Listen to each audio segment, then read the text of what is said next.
Good morning. If we haven't met, my name is Sam McGlothlin, and I'm the senior pastor here. And like Gracie said, if you're a visitor, we're so glad you're here to worship with us today. In front of you in the pew rack is a yellow visitor card, and we would love for you to fill that out and hand it to us on your way out the door. We have a gift for you, and we would just love to connect with you. If you're online, we say welcome to you as well once more. This morning, before I get started, I am really thrilled to get to be the one to reveal to you our Christmas offering. Some of you know that we collected a Christmas offering, both to meet our budgetary needs of the church, but also with hopes to give some away to our partners across the street at H.G. Hill Middle School. We're huge partners with the middle school. We help with tutoring and school supplies. We help to distribute food and diapers. Many of you don't see that they'll come over here for banquets and for leadership trainings. And so we love H.G. Hill. And one of our big partners over there is Maggie Dix. And Maggie is here today. She was coming originally just to be able to stand at the door and thank you for your gifts. But once I found out she was really here in person, I wanted to invite her to come up. So I want you to see Maggie. Maggie is the on-site community achieves coordinator at H.G. Hill and just really our friend, our partner in ministry. And Maggie does not know what the total is yet. And so church, today we are giving $8,506.88 to H.G. Hill Middle School.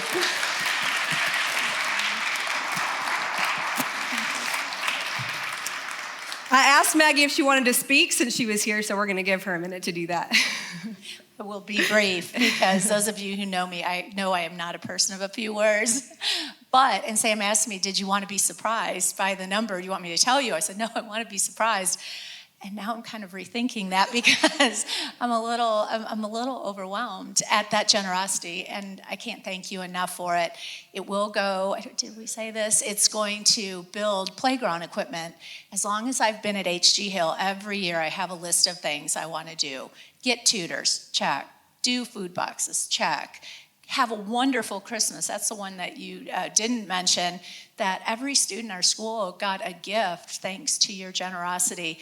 And every year it'll say, figure out a way to get play equipment for kids. And every year I don't do it because it's expensive. It's hard to figure out what to do for middle school kids. And then I learned about Gaga Ball. And if you don't know what it is, ask your kids or your grandkids. They will tell you it's everything and they love it. And when the opportunity presented itself, Sam said, what do you think you would do with that money? I said, I know exactly what I would do with that money. And we'll work with a group called Nashville Tools for Schools, who some of you might know. These are retired woodworkers who build things. They will build it. It'll go right in front of where the gym is. So it'll be very visible. And it'll be something that kids from the church, kids from the neighborhood, people on bikes, people walking down that sidewalk will be able to use. We're the last remaining school over there. So, Mr. Hill, 60 years ago, Sam, I think, told you this, he envisioned for the land he donated, churches, schools, and recreation. We're the last remaining school over there. I'm also a neighbor in this neighborhood, right across the street, basically, and I have a vested interest in what is a very unique neighborhood, but an increasingly popular neighborhood. But it needs some things. It needs some spaces. And so your generosity is going to make that happen in accordance with what Mr. Hill envisioned 60 plus years ago. So thank you from the bottom of my heart. Thank you so much. Thank you, Maggie.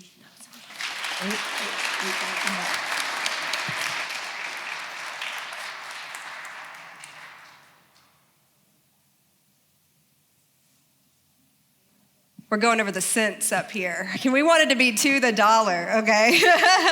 88 cents. Thank you, Maggie. Today we are starting our new sermon series called No Time Like the Present. Of course, it is a new year, and for many of us, that means it's a time to set intentions and resolutions. And as disciples, this is a moment for us to think about, what does my walk with God look like? How do I want to grow? How do I want to transform and be changed? As I thought about this series, it really has multiple angles, different ways that we could kind of spin this phrase. One thing we could say is that there's nothing like being present to what is happening right in front of you, right? We practice that even when we come to church. Like, how do I let go of everything I've just experienced? How do I not think about my to-do list or my yummy lunch? How am I just present in this space to listen and to worship God?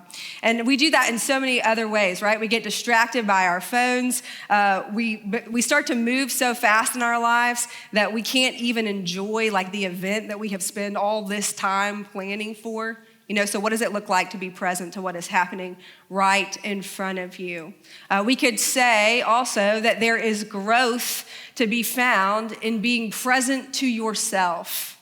I hope you understand what I mean by that. Like being present to your own needs and desires and wants, noticing, being aware of. This really is the only way that we can lead to like healthier versions of ourselves and behavior changes that we want to make. I get those daily devotionals from Richard Rohr, and on January 1st, I feel like they always send the same sentence, and it's this: today, you can lay the groundwork for continued growth without making any resolutions except for one: let go of the past, connect with yourself, wake up, and be present.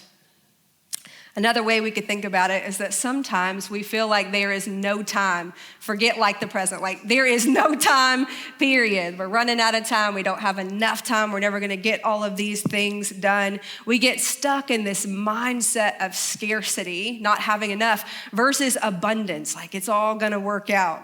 One of my friends who's the pastor at McKendree United Methodist Church, Stephen Handy, he put it this way: what if instead of saying, there's no time to do more, we started saying, we are going to let God do more with our time? What does it look like to surrender that time to Him? But of course, if you think about this whole phrase kind of as is, it's sort of like a YOLO statement. Do you get what I mean by that? Like, there's no time but the present. You only live once. If not now, then when? Sometimes we think we've got plenty of time to do this next thing, but what if we don't? I told the staff, we were kind of joking around, I said, I'm gonna come in and I'm gonna flip an hourglass over and just tell people your time's running out, And so really, like sand through the hourglass, so are the days of our lives. Right? It even makes a noise, so it makes you extra anxious, right? Okay, I'm gonna lay it on its side. It's scary. But really, that's not meant to be harsh. It's actually meant to inspire us. It's meant to motivate us, like to remind us we have this one wild and precious life, and we've got to live it. This is not a dress rehearsal. This is the main event. And so all of those things that God calls us to and nudges us towards, what if we stop dragging our feet about them? What if we got started today? And what if that next step led us to everything Jesus has in store for our lives or for our families or for our communities? Last week, we looked at the story of Jesus being presented in the temple for circumcision. And Steve talked about these two prophets who had been waiting to see Jesus, Simeon and Anna. And part of his point was they didn't miss Jesus when he was right before them. They didn't miss the light. And so I think our story today sort of continues along that theme. These magi didn't miss the light. They didn't miss the encounter with Jesus that it led them to. So here's the background. At that time, it was a common belief that when a world leader like a king was born, there would be a stellar phenomenon across the sky. And historians tell us that Jews and Romans and Persians, all different people, were watching the skies looking for this sign of the birth of an extraordinary king. And so what we think is that these magi were likely Persian or Babylonian men from a priestly class of people who studied the stars and also had this keen ability to interpret dreams. And so it makes sense then with that background to see these men looking out in the sky, seeing this sign, traveling to Herod and asking him, where is this child who's been born King of the Jews? They want to go and pay him respect. Now, this terrified Herod. Why? Because he was the king, right? He didn't really want that matchup. And so he calls the chief priests and the scribes and he says, what are they talking about? They basically quote Micah chapter 5, verse 2, like this king will come out of Bethlehem, will come out of Judah. And so he calls the wise men to him in secret. He tells them to go and search for Jesus and to report back to him so he can go and pay his respects as well. Of course, we know that's not his real intention. And so the Magi set out on this journey, which would have taken them a really long time. And they arrive at the house where the child Jesus, more like a toddler, was with Mary. And it says when they saw him, they bowed down and worshiped him. That's the first thing they did. They bowed down and they worshiped him. It says they then opened their treasures and presented him with gifts of gold and frankincense and myrrh. One of you in the church actually sent me some insight that I never knew about. It said, unbeknownst to most theologians, there was a fourth wise man who was sent home because he brought fruitcake. Never knew that. In all seriousness, in this moment, when these people who were outside of the faith of Israel, they were not people looking for a king or looking for a savior, come and encounter Jesus, there is something so compelling and so convincing and so inspiring about him that they bow down and they worship him. And the next thing the story tells us is that they defied the earthly king because of this encounter. They didn't listen to his instructions to come back and report where Jesus was. Instead, having been warned in a dream, of which they were experts of interpreting, they go home a different way. And we have to believe not only do they go home a different way, they leave as different people. And I really can't think of anything else that we as God's people should want to encounter in a new year, right? To be so compelled, so inspired by Jesus that it causes us to take new routes and take risks that others won't take, that it leads us to be different people. And so my first question for you is, how have you encountered Jesus recently? How is God transforming you now in the present? As I thought about just even a couple of ways that I've encountered Jesus in the last week, I thought of standing around the hospital bed with Harold Bandy right before he was about to have open heart surgery with two of his children and his wife, and just like the humor and the warmth and the love, like that exchange that I was a part of. I thought about Bob Little, a person in our church who passed away recently, and how I was actually in the room with him holding his hand as he passed, like this sacred moment of meeting God in death.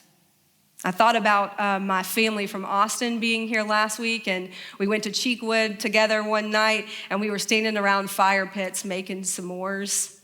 Or just on Thursday, I walked into my office, and this amaryllis that someone gave me 5 weeks ago that had been dormant this entire time started to bloom as I was sitting in my room. And I mean, from the time I was there in the morning to the time I left, that whole flower came out, blooming towards the light. You know, I mean, when we talk about encountering Jesus, we mean the everyday, ordinary things. If we are awake to it, if we are present, we can see him everywhere. Like some of you, my son Lewis is in kindergarten, and he has been on winter break for 2.5 weeks. Not some of you have a kid named Lewis, but some of you have kids who have been on winter break for 2.5 weeks, and you're ready for tomorrow, right? But last week, my mom came up here for New Year's Eve and allowed me and my husband to go have dinner, and then took my son, Lewis, back to Alabama for a couple days so he could play with his cousins. While he was there, of course, the second day, he got a fever, because that's what happens in our household, and had fever for a couple days, and came home on Thursday night. So Friday morning was just me and Lewis, and he's starting to feel better and get back to himself. And I'm off on Fridays, but sometimes I'm not good at being off on Fridays. You know what I mean? So I'm looking at my phone and I'm checking my email. But I realize in the midst of that, that I need to wake up and be present. And there's no time like the present to pay attention to him. And so I put my phone over to the side, and I had that moment like I know some of you have when you look at your loved ones, where you're just like, I'm so grateful for you. I'm so grateful for your love. I'm so grateful for our time together. And just in a couple hours, it was just me and him, like completely present to him. I knew he was getting better because for lunch he said, can I have 2 popsicles, a hot dog, mac and cheese, and some oatmeal? I said, okay, he's starting to feel better. Actually, I really knew he was better when he said, can I vacuum? He wanted to vacuum. Okay, so it's just me and Lewis, and we're playing games, and he wanted to repeat a game that he had seen on the TV show called Bluey. Some of you have heard of Bluey. It's about a family of dogs, and the 2 kids are Bingo and Bluey. And in this episode, Bingo and Bluey are, their dad is chasing them around, and they have a xylophone in their hands, and every time they hit the xylophone, their dad has to freeze. And so Lewis is like, all right, we don't have a xylophone, but we have a drum. And so he's like, I want you to come towards me and try to get me. And when I hit the drum, you have to freeze, right? So of course, I'm freezing in like really awkward positions. But the second part of the game is that he gets to come up as I'm frozen and adjust my arm so he can make it like more awkward, or he can make it more comfortable, or he can put things in my arms. I think he put like a baby in my arms one time. And as we played this game, I thought, this story about the Magi gives us a posture. It gives us a position. And my next question to you is really like, if you were to freeze your posture towards God right now, what would it look like? Does it need some adjusting? And I'm not saying that the posture that you're in is bad or wrong. I had a spiritual director say to me once that you can only be where you are. Right? Part of awareness is knowing where you are. You might want to make adjustments, but you have to start where you are. And so if you were to freeze your position towards God today, what would it look like? Is your back turned? Do you have kind of like 1 foot over here with him and 1 foot over here, like unsure if you really want to be all in? Are you turned towards him? Or you like the Magi? On your knees, bowing, worshiping, surrendering, in a place of humility, ready to hand your whole life over to him?